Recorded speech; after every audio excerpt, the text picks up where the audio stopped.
Hey everybody, Sam Garcia here, architect from McAllen. Continuation of some of the conversations we've been having this week about small business ideas, especially in the early startup phase. Wanted to expand on some thoughts that I've had and kind of continue to build out this sort of series of what I want to talk about and give some more tips and ideas for aspiring entrepreneurs and people who are in the process of starting their own business and going into small business for themselves.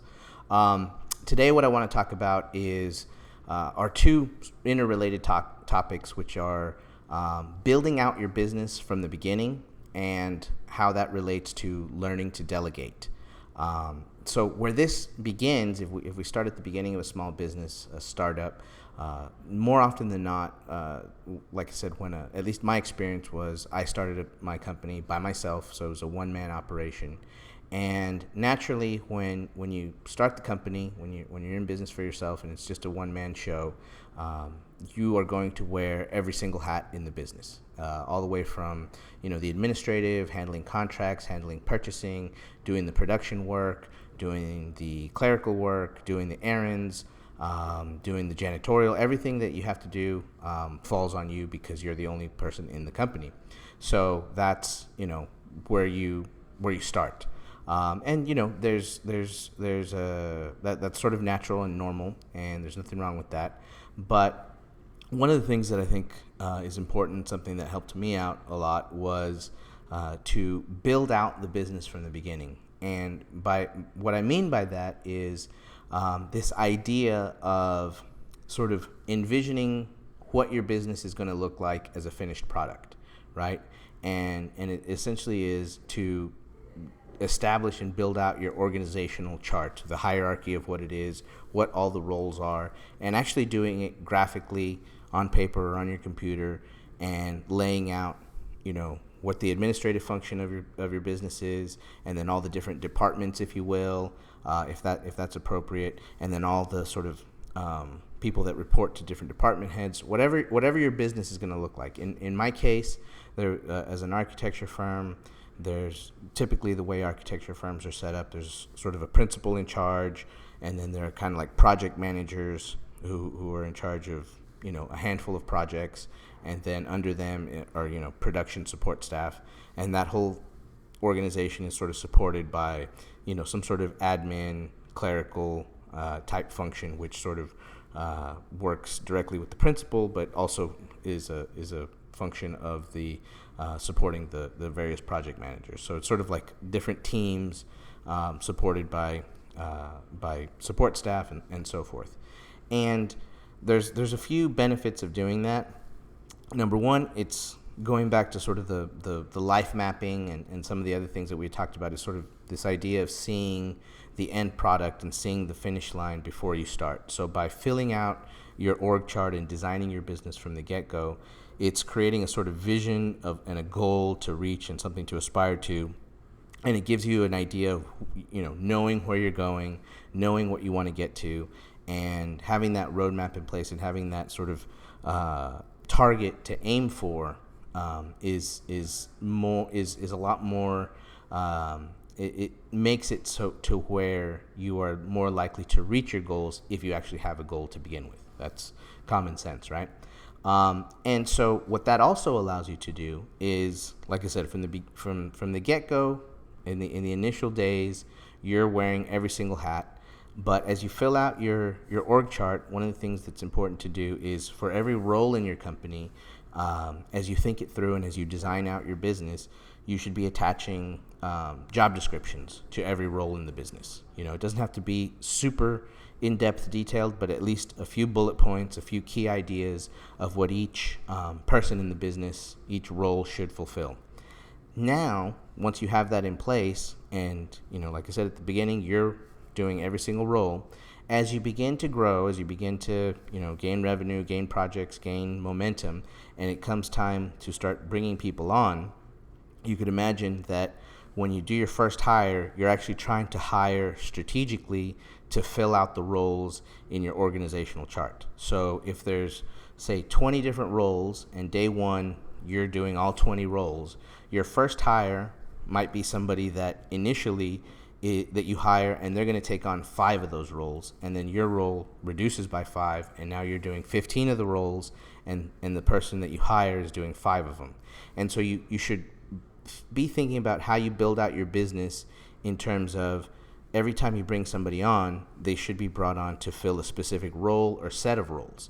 Now, the timing is also important, that while you design your business rather, to have, say, 20 roles, just as a for example, some of those roles, especially sort of the support staff or the more specific tailored roles, may not come into place until you have your business, until you have 10 employees. Maybe you don't need an HR person, for example.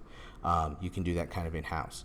Until you have 15 employees, you don't really need a specialized sort of type of project manager, because you're not doing those types of projects, or whatever the case might be. Maybe you don't need in-house IT until you're fully built out. Maybe that's the last role that you fill out, and until then you can outsource it. So the roles are important. You hire to fill out the particular roles. You should, every time you hire somebody, it should be with the idea of eliminating roles and functions from your own plate as the business owner. And one of the things that also relates to, and this is from a book that I was recommended to me, and I highly recommend it to anybody interested in starting a business. It's called The E-Myth Revisited by Michael Gerber. I think that's a must-read for anybody that's looking to be an entrepreneur and start a business. It talks about the difference between owning an actual business and just owning a job. So if you at the beginning, your business is oftentimes related to what your previous job was, but over time, as you delegate and as you fulfill these roles in your company, that's where the transition from being a job owner to a business owner should happen.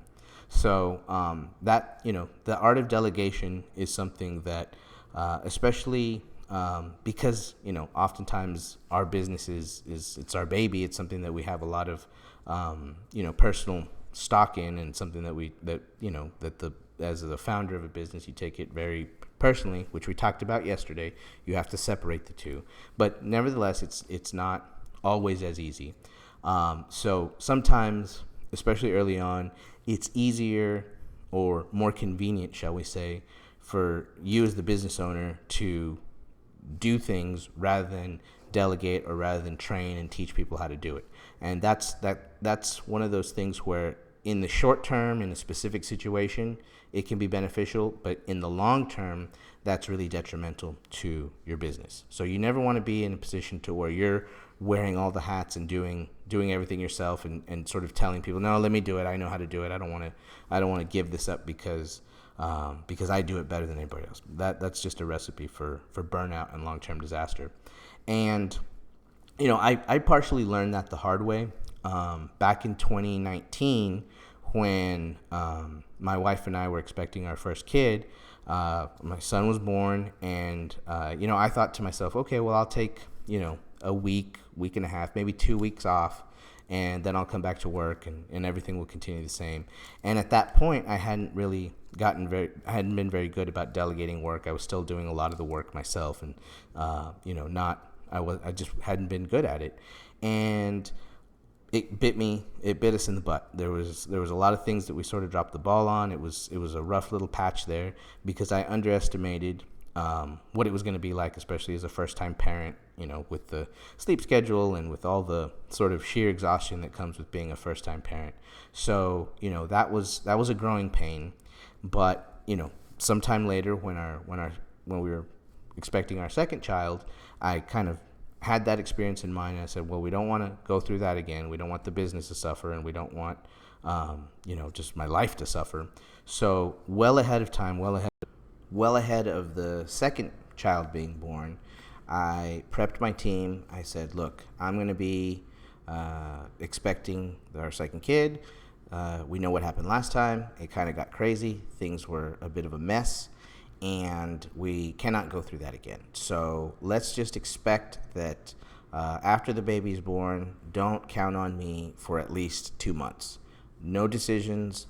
you're going to have to handle 90% of the work and the decision making and everything by yourselves. And so we talked about that, and we sort of prepped it and started training for that, and started sort of getting mentally ready for that, so that when the blessed event did happen, we really didn't miss a beat. And that new level of responsibility and that new level of sort of training and capacity that my staff had a lot of great benefits. Mainly that they became so much more self-sufficient, so much more confident in what they were doing, and it really freed me up to do a lot of other things that I was either avoiding, because it's easy to sort of withdraw into doing the things that you know best, or doing the things that come natural to you, and it sort of forced me to abandon those tasks that I could delegate, so that I could focus more on the management of the business, and like I said, the aspects of managing the company that maybe I was just kind of doing reluctantly, or not giving as much attention to as I could. So that's sort of my experience when it comes to delegating. It's, in summary, start by building out your business, looking at what it's going to look like 5-10 years down the road when it's fully built out. When you hire people and when you bring on staff, make sure you're bringing them in to fulfill specific roles that you have already pre-designed and pre-thought out.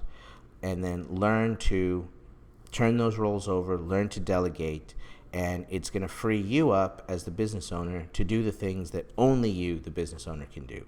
So I would recommend reading the ebook E-Myth Revisited by Michael Gerber. It's a great book. It's a short read, but provides a lot of good, I would say, information and good ideas about running a small business, and some of the pitfalls that small business owners can get caught up in. And so, I hope this video was useful, and I hope that it was something that gives you some ideas moving forward. So, love to hear from you if you find this information useful. Thanks.